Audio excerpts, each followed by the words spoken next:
Salut à tous, j'espère que vous allez bien, c'est Coquelicot. Ces derniers jours, j'étais pas trop là parce que je me remettais de la suite de mes interventions dentaires.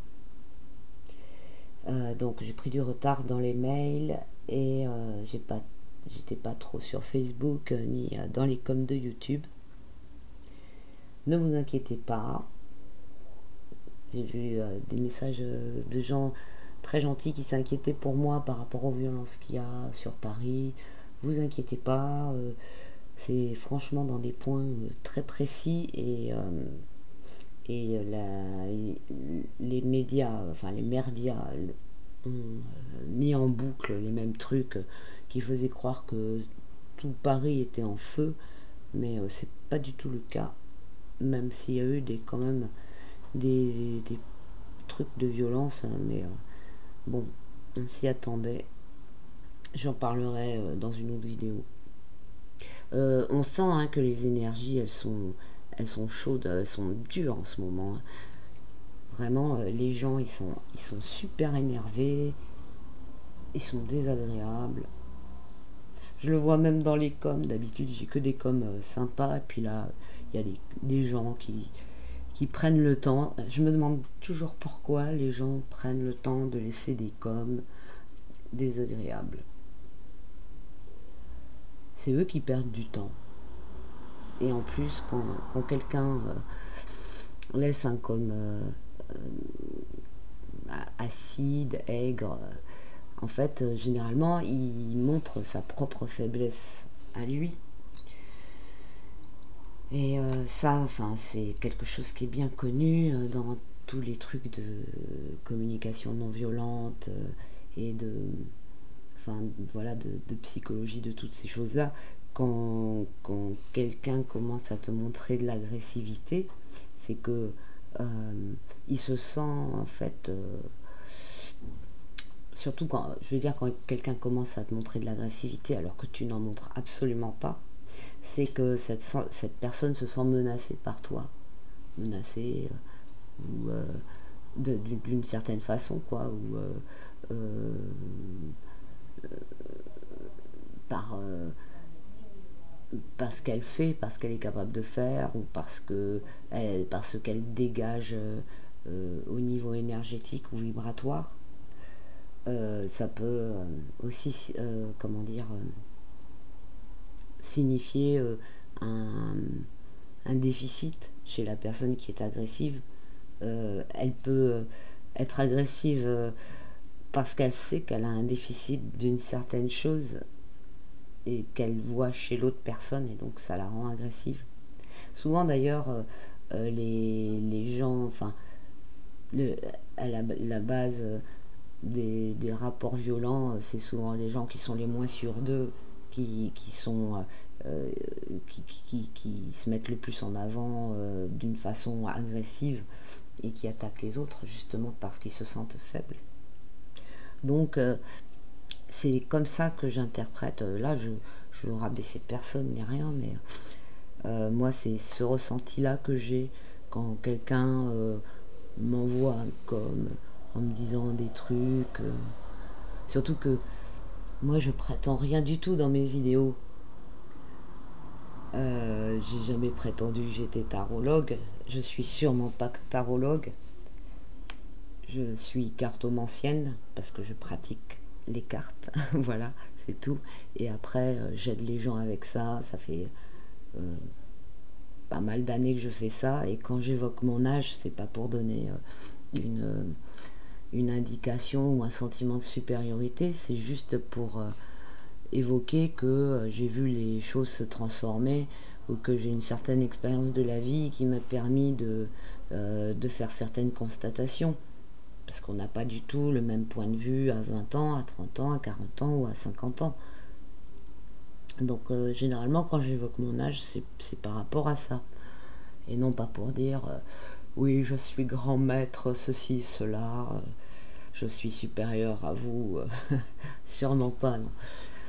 D'ailleurs, je reviens souvent sur ça dans mon groupe de cartomancie où je dis justement que il n'y a pas de hiérarchie, il n'y a pas de... Parce que souvent dans les trucs spirituels, un petit peu, enfin tendance, tous ces trucs-là, il y en a toujours qui se revendiquent maîtres de ceci ou cela, ou qui cherchent des maîtres et des disciples, etc. Et moi je dis toujours, il n'y a pas de maître, il n'y a pas de disciple, où chacun est maître de tout le monde, chacun est disciple de tout le monde. On a à apprendre de toutes les personnes dans des domaines différents. Et c'est ça, quoi, les échanges et l'enrichissement humain. Et, euh, et puis voilà, moi je donne des leçons à personne. Alors ça me fait rigoler quand les gens me donnent des leçons dans les commentaires. Voilà, c'était pour vous dire, je, je suis tombée sur quelques commentaires là tout à l'heure. Quelqu'un qui me critiquait parce que je mets la croix d'encre sur la croix de vie sur la table. Eh bien, c'est par protection, hein, c'est un outil de protection, la croix d'encre. Alors, c'est pas par folklore, mais c'est aussi très joli. Et voilà, mais sinon, c'est avant tout un outil de protection, donc où que tu la mettes, ça te protège. Qu'est-ce que j'ai eu d'autre euh, Ah oui, par rapport aux positions des cartes, etc. Ben, par rapport aux positions des cartes, en me disant oui, c'est pas comme ça qu'on fait, c'est comme ci, c'est comme ça, on fait comme on veut en fait. Les positions des cartes, c'est la convention, et on choisit les conventions qu'on veut. C'est pour ça que, aussi dans mon groupe Facebook, quand des gens ils envoient des tirages de cartes sans donner les conventions et qui demandent une aide pour l'interprétation, c'est pas possible parce que les conventions, c'est la base du, du sens, quoi. Ça peut vouloir dire, si on inverse les conventions, ça veut dire totalement l'inverse. Le conseil devient euh, le truc à déconseiller. Enfin voilà, et donc voilà, la convention, on peut même aussi choisir soi-même de faire un schéma de convention de cartes en disant je mets telle carte qui va représenter euh, euh, je sais pas moi, les personnes de mes collègues, est-ce que qui peuvent m'aider, telle carte, ça va être par rapport à la hiérarchie, par exemple un tirage de boulot. Le tout, c'est que ce soit équilibré et que il y ait comment dire, une bipolarité, quoi, le pour, le contre, et une certaine balance pour pouvoir après construire l'interprétation sur les cartes qui sortent. Et voilà, mais sinon, non, moi je suis pas tarologue. Par exemple, Jodorowsky, c'est un tarologue. Le mec, il a consacré sa carrière, enfin, il a pas consacré qu'à ça, mais il a écrit des bouquins sur le tarot. Le tarot, c'est carrément une science, quoi. Et moi, les cartes, je, moi, avant tout, je suis intuitive et les cartes, ce sont des outils. Et après, je me sers un petit peu de tout. C'est comme, je sais pas, c'est comme les pierres. Je me sers des énergies des pierres. Je suis pas lithothérapeute du tout, mais je connais beaucoup les pierres. Je me sers beaucoup de leurs propriétés, de leurs énergies. Je travaille avec. Je soigne avec. Je fais et par exemple les plantes c'est pareil, mais je suis pas du tout naturopathe, mais je découvre au fur et à mesure que j'utilise et au fur et à mesure que je vois les progressions, les résultats chez les gens. C'est comme ça que j'apprends, c'est au fur et à mesure, et je m'enrichis au fur et à mesure que j'avance. Donc voilà, je ne prétends rien de spécial. Et puis juste je vois que j'aide les gens et que j'ai un retour positif, donc tant mieux. Voilà, c'est tout. Alors, cette vidéo que je fais pour la 5e fois, je sais plus si je l'ai dit au début, mais J'ai pas arrêté d'avoir des merdes, ou alors je l'ai jetée alors qu'elle était bonne. Après, j'ai oublié de dire des trucs. Enfin, bref. Donc, cette vidéo, c'est par rapport au tirage au sort que je vais proposer dans une autre vidéo, où je vous ai proposé un tirage astrologique de vos prévisions pour 2019. Donc un tirage astrologique, c'est pas par rapport à votre signe, mais c'est par rapport aux maisons astrologiques. Donc la convention, justement, ça va être là de prendre les 12 maisons astrologiques et de tirer une carte de tarot dedans. Et donc ça va vous donner l'état des lieux pour chacun de ces domaines et sa progression en 2019. Alors les domaines, c'est en maison 1, c'est soi-même. La maison 2, c'est tout ce qui va être argent, biens, etc. matériel. La maison 3, c'est les apprentissages et tout ce qui est intellectuel. Et aussi les études pour ceux qui en font. La maison 4, c'est le foyer, la maison. La maison 5, c'est tout ce qui va être affectif. La maison 6, c'est le travail, mais dans le sens activité et au niveau du quotidien, quoi, et de l'avancée de ce qu'on fait. Alors que la maison 10, c'est la carrière. Donc l'évolution. La maison, on était au 7, c'est le conjoint. La maison 8, c'est la sexualité. La maison 9, c'est tout ce qui va être voyage, déplacement, etc. La maison 10, je l'ai dit, c'est la carrière. La maison 11, c'est le social, les amis, etc. Et la maison 12, c'est la douleur, l'épreuve spécifique qu'il va y avoir à traverser. Donc, on fait le tirage. Donc, pour faire le tirage, on procède comme pour les tirages privés, c'est-à-dire visuellement, avec la webcam, vous choisissez les cartes alors que je les pointe avec un stylo. Et donc ça, c'est la première étape. Après, dans mon coin, je fais l'étude des cartes et l'interprétation et la rédaction, parce que je vous donne après tout ça par écrit pour que vous puissiez le garder et enfin voilà, l'étudier. Donc après, quand je vous le donne par écrit, vous voyez et après on fait un débrief ensemble et vous me dites si vous avez des questions ou un point précis un peu plus à éclaircir, etc. Donc vous voyez, c'est quand même un gros travail et c'est normalement c'est un tirage qui est assez onéreux quand on le prend dans les tarifs qui sont proposés. Moi je le propose à 80 €. Et c'est pour ça que je peux pas le proposer en fait. Je peux pas proposer un tirage qui prend autant de travail gratuitement. Donc j'ai trouvé le truc de faire des participations de 5 € pour faire gagner un tirage qui en vaut 80.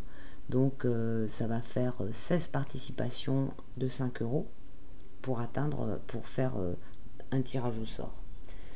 Alors, ce qui veut dire que si on mise 5 €, on a une chance sur 16 de gagner, mais on peut miser plusieurs fois. Comme pour l'instant, il y a une personne qui a participé, qui a misé 10 €, donc ça lui fait 2 chances sur 16. Après, quand le quota est atteint pour faire un tirage au sort, je fais le tirage au sort, mais je laisse le jeu ouvert jusqu'à fin janvier, donc décembre et janvier. Et au fur et à mesure que les gens s'inscriront, je ferai les tirages au sort s'il y en a plusieurs à faire. Si jamais il n'y en a aucun à faire parce que ça n'intéresse pas les gens, pour les personnes qui auront misé, je leur ferai un tirage de cartes qui sera en rapport, un tirage perso qui sera en rapport avec la mise qu'ils auront posée sur le lien PayPal. Donc si ça vous intéresse. Vous avez le lien PayPal sous la vidéo. Et vous pouvez, donc quand vous cliquez dessus, vous avez une fenêtre qui reprend les infos que je vous ai dit. Ah oui, quand vous participez, envoyez-moi un mail parallèlement à coquelicot75@gmail.com. Et dans objet, vous mettez tirage au sort. Comme ça, j'ai votre adresse mail et j'ai vos contacts. Enfin, j'ai tout ce qu'il faut pour vous recontacter pour le tirage. Parce que sur PayPal, je suis pas sûre que j'ai votre mail. Enfin, je crois pas. Donc ça, c'est très important. N'oubliez pas, coquelicot75@gmail.com. Et coquelicot, ça s'écrit comme sur la chaîne. Qu'est-ce que je voulais vous dire? Ah, il faut pas que j'oublie quelque chose parce que alors là, j'ai vraiment pas envie de le refaire une autre fois, cette vidéo.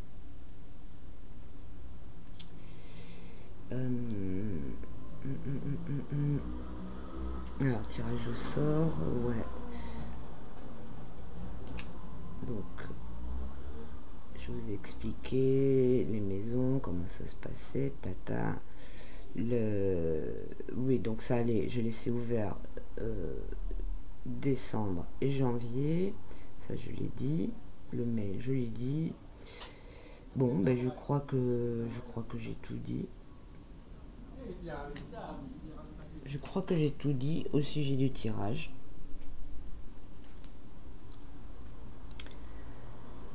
Je voulais aussi vous remercier pour tous les trucs sympas que je reçois et vous dire que ça me faisait vraiment très très plaisir. Et voilà, et puis je ne cesserai jamais de vous remercier parce que franchement, c'est... Il y a vraiment des choses que vous m'écrivez qui me touchent vraiment. Et quand je vois que je vous aide et que mes tirages et mes explications vous apportent quelque chose, c'est vraiment voilà, c'est la meilleure satisfaction que je peux avoir. C'est chouette. Donc voilà, merci.